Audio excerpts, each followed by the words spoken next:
Welcome back, Canonites. It was only months ago that we wrapped up the Rise of Atriox, and we've already been gifted with another Halo comic series, this one with a focus on an early battle with John 117 before he was the Master Chief. Arguably, this is the first comic to focus on John as a character, barring the 2010 adaptation of The Fall of Reach. Halo Uprising certainly features John, but he was not the main character.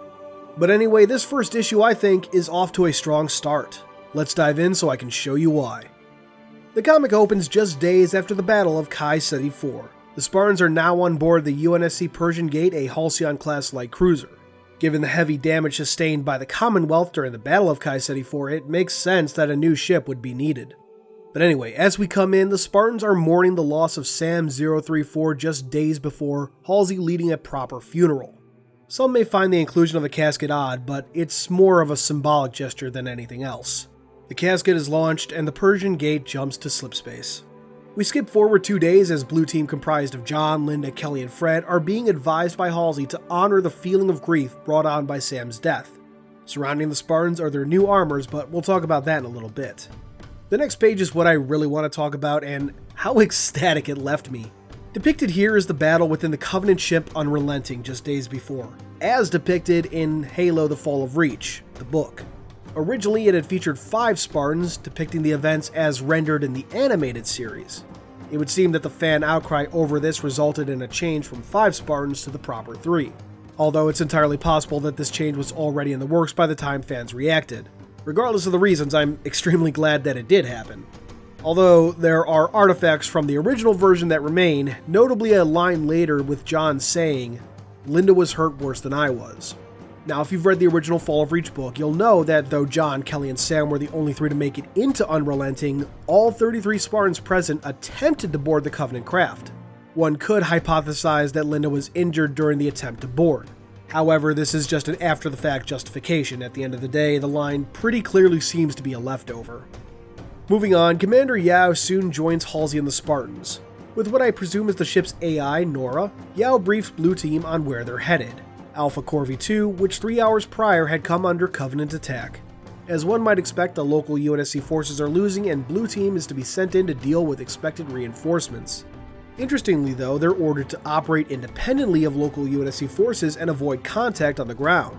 As we learned, despite recent performance, UNSC Command isn't quite trusting of the Spartan 2 program just yet, worried how the program would affect the readiness of regular forces. The briefing then comes to an end with Halsey telling the Spartans to suit up and be ready in 30 minutes. So, a few things to address here.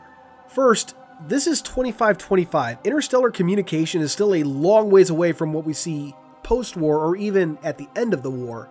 So, how was Commander Yao informed of the attack on Alpha Corvi 2? Second, and this kind of plays into the previous point, how are they so close to it so quickly? Again, this is 2525. Kai Ceti 4 is around 75 light-years from Earth, and Alpha Corvi is around 49. They're a minimum of 26 light-years apart, possibly more. In Halo First Strike, a trip of 4 days was said to be, quote, a new speed record from Reach to Earth. In Halo Wars 1, it took the Spirit of Fire 5 days to get from Harvest to Arcadia, both of which are around 11 light-years from Earth. Now, slipspace travel doesn't always correlate with real space distances. Though Harvest is just short of 12 light-years from Earth, it takes weeks to travel there because, simply put, slipspace be weird. So, it's not inconceivable that traveling the minimum 26 light-years between Kai Ceti and Alpha Corvi could be done, but it just doesn't look good if you get my meaning. Finally, why are Linda's eyes blue? Her hair is much more red than it was in Escalation, so that's closer to the blood red it's described in First Strike, but again, like in Escalation, the emerald green eyes are lacking. So, one step forward, and another step not taken, I guess. These are minor details that most are going to gloss over, but minor details and attention to them are just as important to consistency. Continuing on though, as Persian Gate emerges from slipspace and Blue Team are almost finished suiting up, they get an update from Commander Yao and Nora. A Covenant force has hit a mining settlement called Black Reef, which had no UNSC garrison, only local insurrectionist militias affiliated with the United Rebel Front to defend it. In addition, Blue Team is deployed with upgraded Mjolnir prototypes. These include extra prototype technology, which include limited active camouflage for each suit, forearm-housed carbon blades for Fred and Linda, an individual propulsion system for Linda, and reconnaissance drones for Kelly and John. Nora makes note that these early prototypes will be pulled after the mission for assessment and further testing. So we at least have a reason of sorts why this stuff never appears again or doesn't appear for some time. The individual propulsion system could be what obviously turns into thrusters in later versions of Mjolnir Mark IV and, of course, Gen 2.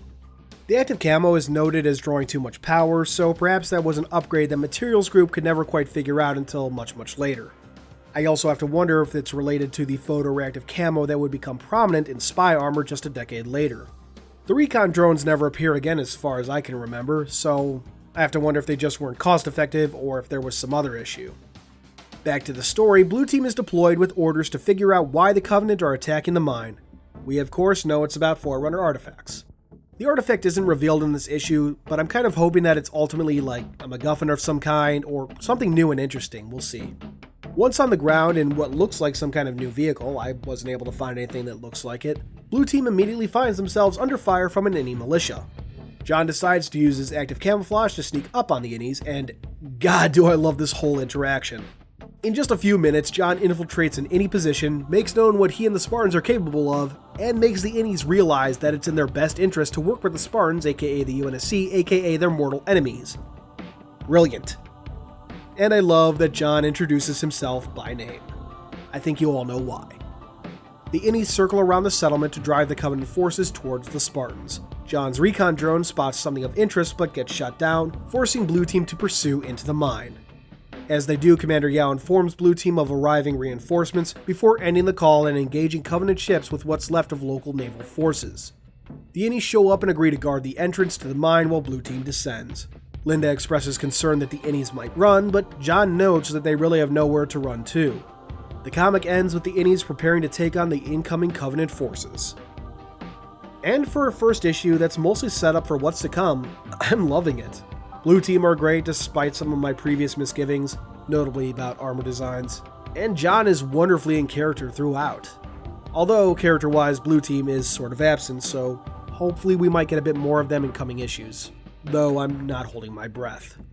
The war-era Innies are a breath of fresh air, and I love their leader, Whitaker.